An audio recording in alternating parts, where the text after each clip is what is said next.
Hello again everyone, and welcome to my YouTube channel. Today I'm going to be talking to you about stress and social isolation in children and teenagers, specifically as it pertains to the COVID-19 pandemic, which, as you can appreciate, is a very difficult time for many of us.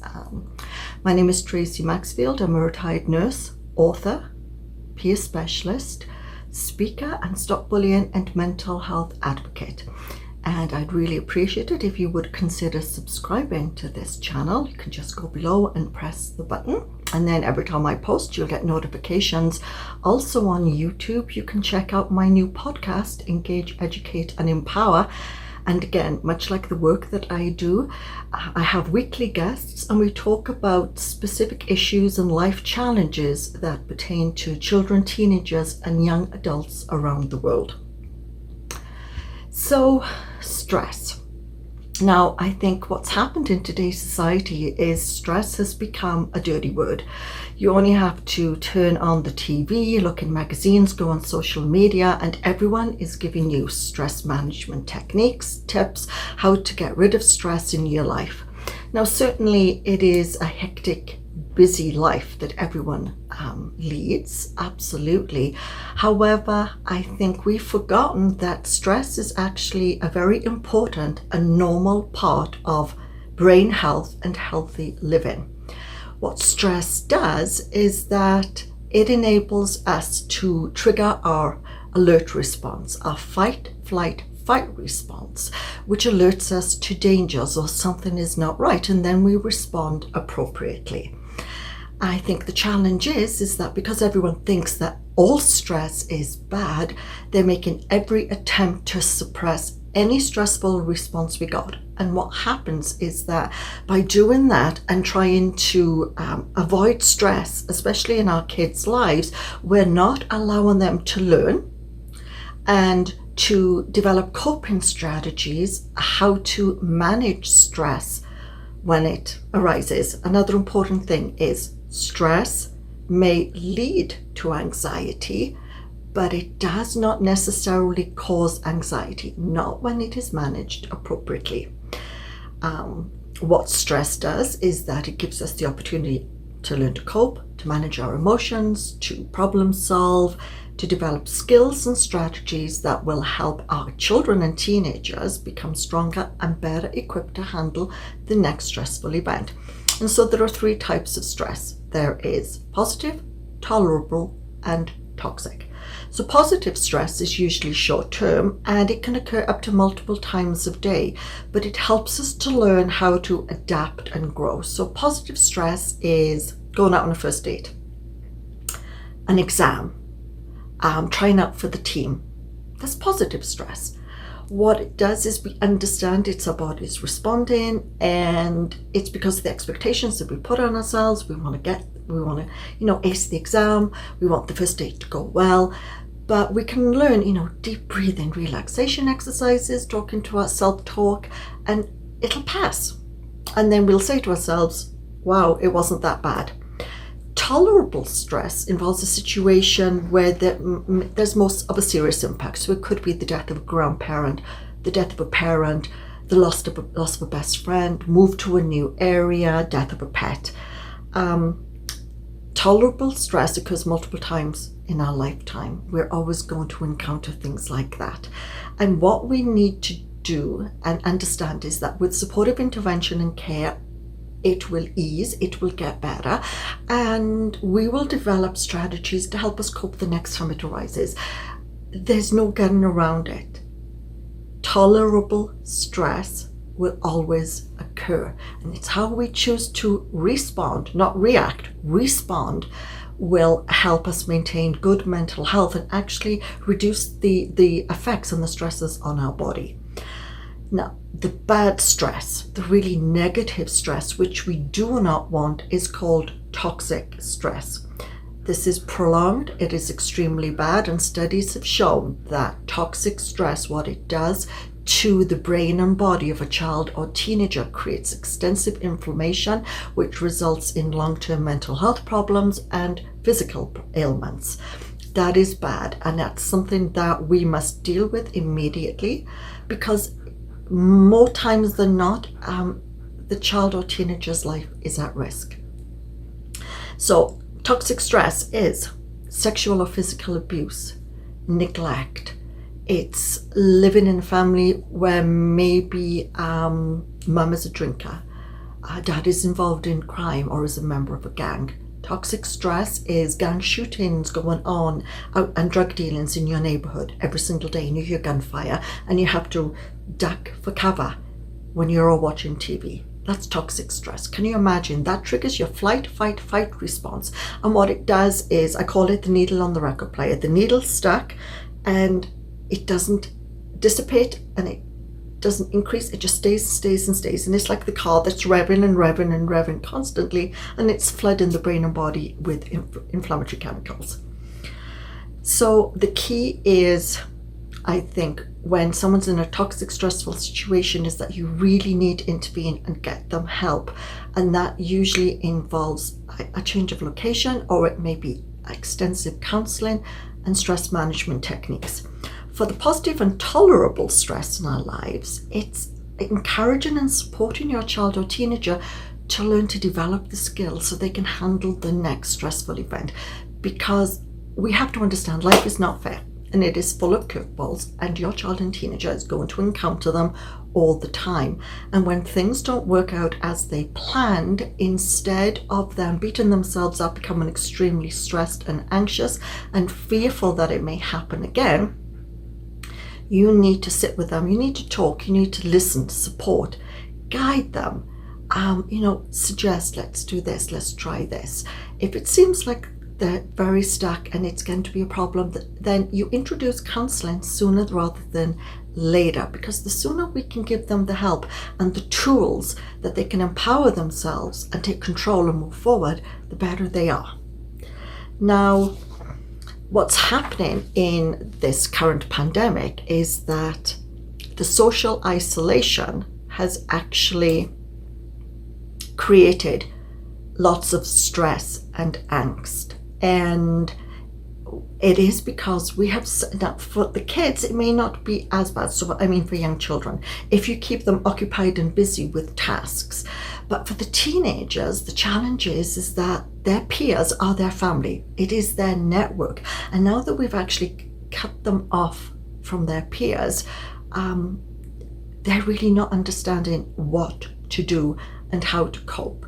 So I think what's interesting is that UNESCO, which is the United Nations Educational, Scientific and Cultural Organization, estimates that 89% of the world's student population are presently out of school. Now, we know there is also a percentage that go to school because a member of their family is either a frontline or essential worker, and kudos to them. Awesome.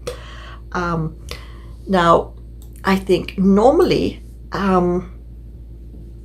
if they were out of school, it's not usually a problem for kids, for the teenagers, because most of them are like, who wants to go to school? But the fact is that school is actually their friendship domain. It's actually where they all meet up. And even if you see them sitting on their devices, on their phones, there is still that connection. And so we have to look at social isolation, and what it's done, it's broken that ability to connect, that human connectivity, that touch, that being present, that you could look across and see a friend and raise your eyes, make a joke, and then go back to your phones. It's that connection that they are missing so much. And as much as they say, oh, I don't like that kind of connection, they actually yearn for it. They really do. So I think what's become a problem is now that there's no school, and we have the implementation of either mandatory or voluntary self-isolation. Some states are on lockdown, and then we have the social distancing. We actually have teenagers that are saying they're under house arrest and feel overwhelmed and very stressed. Now, obviously, if you're on voluntary self-isolation, you have a little bit more opportunity to go out. If you're in lockdown, that's extremely difficult. And I think parents and teachers, because obviously schoolwork continues remotely, have to be very creative in how they can establish connections for their children, their teenagers especially. So I've got a very, very long list actually, and please go to my website www.tracymaxfield.com, because there's always an accompanying blog with a YouTube video, and the blog always goes into a little bit more detail. So how can parents help? How can siblings help? I think you want to keep the activities constant. You want a routine. You want to be consistent. You want to model positive coping strategies and behaviors. If you're panicking that it's the end of the world, that everyone's going to die, then that's going to instill extreme fear and anxiety on top of the stress and isolation the kids are feeling, and they are going to go into panic mode. And I think this is one of the reasons why we're suddenly seeing that more teenagers are suddenly taking their lives, choosing to die by suicide, because the panic and the anxiety and the threat that this pandemic could be forever overwhelms them, and they can't cope with it. And I think that is extremely sad, because there are so many awesome supports and resources out there that teenagers can go to, but also that parents can refer to and utilize to talk with and offer support and comfort to their teenagers. So the best thing to do, obviously, is to try and encourage them to help out at home. I think what we need to look at the social isolation is that while schoolwork is important, when everyone returns to school, they're all going to be on the same page. And so you don't want to get too pressured and overwhelmed about homeschooling, or that they're not getting their assignments done. I think there should be time set aside for homework, just as you would do if it was a normal school day. But get them involved in things around the house. So cooking, yard work, chores, maybe shopping lists, banking. Get them to understand what life is like. You know, when they leave home and they're independent adults, what is life like? What are they expected to do? Changing oil in the car, washing the car, you know, the tire pressure. Get them to start doing that, because they will develop great practical social skills that will help them. Talk about deep breathing and relaxation exercises, and maybe do them as a family, or, you know, as a parent, do them yourself, because you're going to feel very overwhelmed and shut in, and there's the fear and the uncertainty. And so, you know, if your kids are something like that, then, you know, like squeeze hands, release them, neck head rotation, shoulder shrugging, deep breathing. Maybe start doing meditation or yoga or Tai Chi or something at home. Also, you know, there's so many great online courses that are free, or museums. So encourage, you know, if there's something in particular that your teenager is really interested in, encourage them to go online and participate in that. So you can't go to France, but take a look at France remotely. I think you want to reframe the stress response and explain to your child or teenager what they're feeling is normal. This is not abnormal. This is the time when you have to really go in and say, not all stress is bad. As a parent, you need to educate yourself about COVID-19, and I suggest you only go to reputable websites. So these are like the World Health Organization, the Center for Disease Control, the government websites. And again, I know in the States, some people may have challenges with that, but all around the world, each government has their own website. Try not to humiliate, embarrass, invalidate, nag, threaten your child or teenager. Understand what they're going through, and it's hard for everyone. And so, you know what, you're all together, so let's look upon this, let's reframe this as a positive opportunity to get to know one another, to develop really good trusting connections, and also to do things that you've always wanted to do independently and as a family. Maintain hope and optimism. Try to keep to a schedule. So that's bedtime, game time, social media, homework, chores, meals, family meals. Get them involved. You know, if they're able to go out, walk the dog, or go and play with their younger brother and sister. Connect on the driveway. You know, if you're able to leave the home but have to maintain social distance, then have mark 6 feet or 2 meters on the driveway, and have the teenagers sit there and they can shout across and use their phones. There's still a way to have that positive eye-to-eye contact. A healthy diet, fluids, exercise, vitally important. So if you're able to go out and do some exercise, that's great. If not at home, then I think you need to encourage exercises. Do them as a family, or play something on the video, look what's online and get some exercise underway, because that is, remember, physical exercise produces the happy hormones, the endorphins, which makes you feel better. If your child has a mental health disorder or a learning disability or a neurological disorder, then you want to have remote online appointments, counselling, doctors. You really want to be following up if you notice a change in behaviour, in appetite, in mood. I think another thing is that you need to ensure that the medications are still continued and that you're able to fill them promptly. Because the worst thing is, if you have a child who's on regulated medication and you suddenly run out, you're going to have withdrawal effects. That's going to really impact the day-to-day functioning of your teenager. I think another thing is you really want to see what's going on in your kids' world. So you need to talk to them. What's bothering them? What are they fearful about? What do they think the worst is going to happen? And try and reframe and turn things into positive. Encourage creative expression. Write poetry, write essays, put their feelings down in a journal, express gratitude, music, art. Now's the time to kind of expand their horizons. I think another thing is that you want to encourage your kid to have social media contact. So, maybe it'll be Skype or WhatsApp or Zoom conference calls. And I call them conference calls, but it's actually going to be peer calls, sports. They can maybe participate in games online. They may all decide to, if they're on Instagram, Facebook, they can still connect, communicate, text, and then go online and do face-to-face. That's still very, very possible.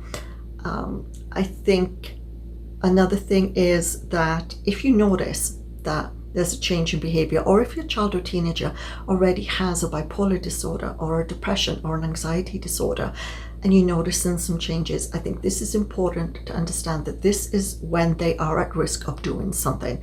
That could be self-harm, so you need to monitor that. Drugs, alcohol, see if they're disappearing into the garage. Is the liquor in your liquor cabinet disappearing? If you smoke weed, is the weed going? Have they started cigarette smoking? You need to be cognizant of that. Another thing is suicide, and that is most important. And I'm actually going to leave suicide to the end because I'm going to go into it in a little bit more detail. I think another thing is to actually sit down and ask your teenager, what have they heard about COVID-19? And you need to clear up the misinformation and the misconceptions. That's really important. With a younger child, that's not as necessary. Because that's going to instill too much fear in them. And so you still need to impress upon the younger child that this is a happy time, this is a safe time, this is a fun time. I think the other thing is be available to answer any questions and clear up anything they may have heard on the radio or on the TV or on social media. And then, of course, the most important thing is you're going to reinforce why there is a need for isolation, why there is the social distancing. You explain how it's transmitted, and so you reinforce again how to cough properly into your elbow, to use Kleenex, not a handkerchief, dispose of immediately, wash hands thoroughly. All those safety measures which are good hygiene, which we should be doing, period. And I think the most important thing is you have to be patient. We're all in this together. Everyone responds differently. You be supportive, understanding. You're going to be there for them. You're going to listen. You're going to take a deep breath, even if they're getting on your nerves. And you're going to validate their concerns. And most importantly, you need to show love. So, as I mentioned, there have been some instances where a teenager has now ended their life by suicide, and that is a very real risk, especially if you have a child or teenager who is living in a threatening or abusive situation. If they're being neglected, if there's mistreatment, maybe they are the older child and they're caring for their siblings. There are so many circumstances and situations which could be totally overwhelming to the child or teenager. Or you could be in a normal family environment and have a teenager that already has an anxiety and maybe an OCD or an anxiety and a depression. And this is the time that could literally tip them over the edge. And so the suicide warning signs. Now, I'm actually going to use the Canadian Mental Health Association acronym because it's short and sweet. But, you know, you can go onto any suicide resource around the world. And actually, if you go to my website, I have all the mental health resources available in the USA and Canada, but also every single suicide hotline number in the world. Also, you can go to www.iasp, I believe it is, .com,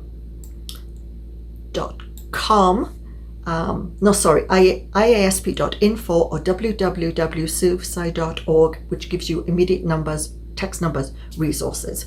So the warning signs, and the acronym is PATHWARM, ISPATHWARM, is I, ideation about suicide. S, is there substance abuse, alcohol, drugs, smoking joints, increased, worsened, new.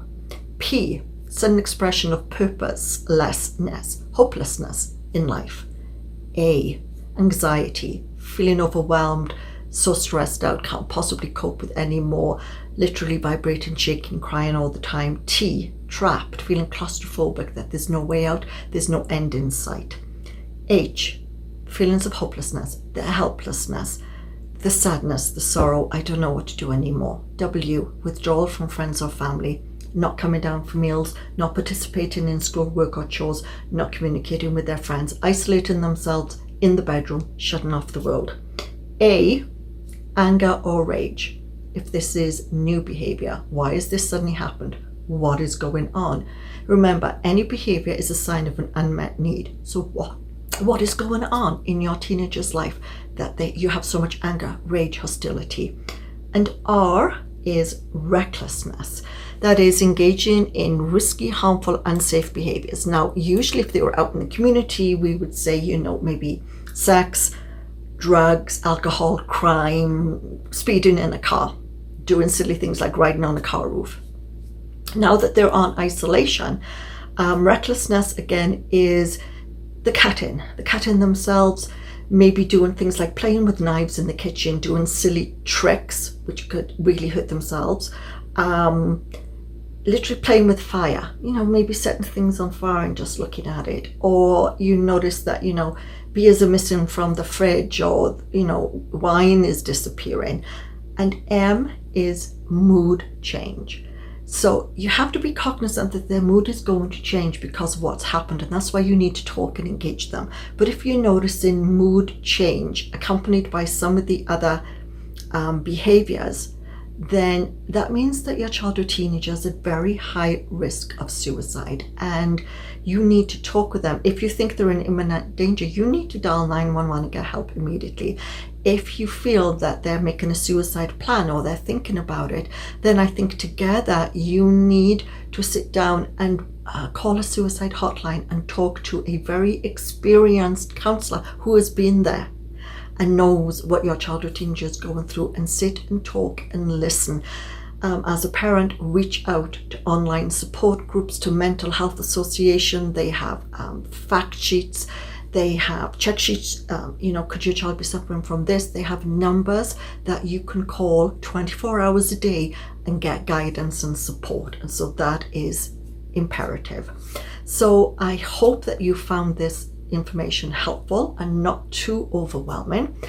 I wish you well during this difficult time. I think we're coming out of the darkness, but please do stay safe, stay well, and tell your kids how much you love them and you're so happy they're in your life. And I'll be with you again in a couple of weeks. Bye-bye.